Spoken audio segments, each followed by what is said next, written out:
what happened that morning is irrelevant to what's happening in the evening. What did these people tell us months ago? And what are we seeing now play out?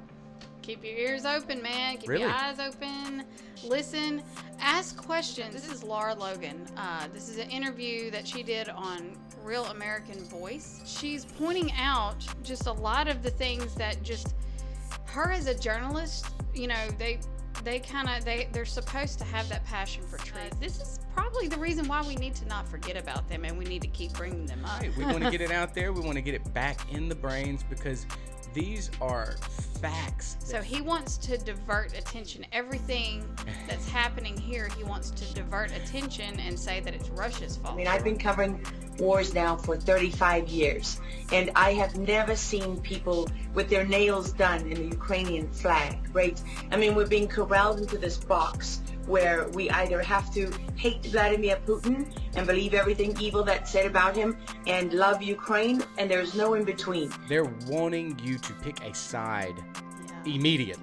Yeah, like they don't without want you thinking about it. Dig a little bit. They don't want you to dig, even just a little bit. As soon as they triggered the Ukraine support, they were automatically on board. And I don't know if that was, programming that happened over the decades of making Putin and Russia out to be some kind of bad, evil, dictatorship that's going to take over the world.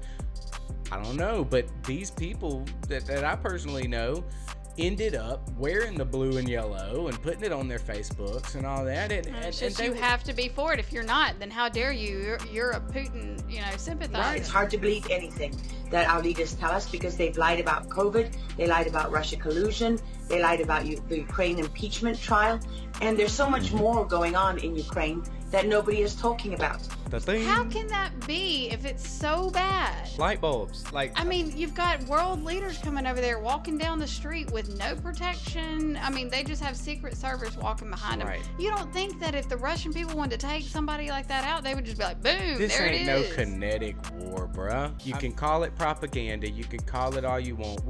Hey, I want my leaders to stand up and say, hey, Russia, this is why. Well, if we're not doing that, then they hold the high ground. Actual evidence and the actual gas is high because of Russia. We ain't got no food because of Russia. We don't have that here that we can use. And that guy talking about the biolabs. You see dishonesty when it comes to the Azov battalion, which is funded by the U.S. and NATO. I mean, you can find pictures of them online holding up the NATO flag and the swastika at the same time. Their own emblem contains the black sun of the occult, which was a Nazi SS emblem. And it also contains the sideways, lightning insignia of the SS. I mean, this is on throughout the Ukrainian military. You can see that black sun of the occult. You rock. Let him see the fist. Bring it over here in my side. Ba-boom!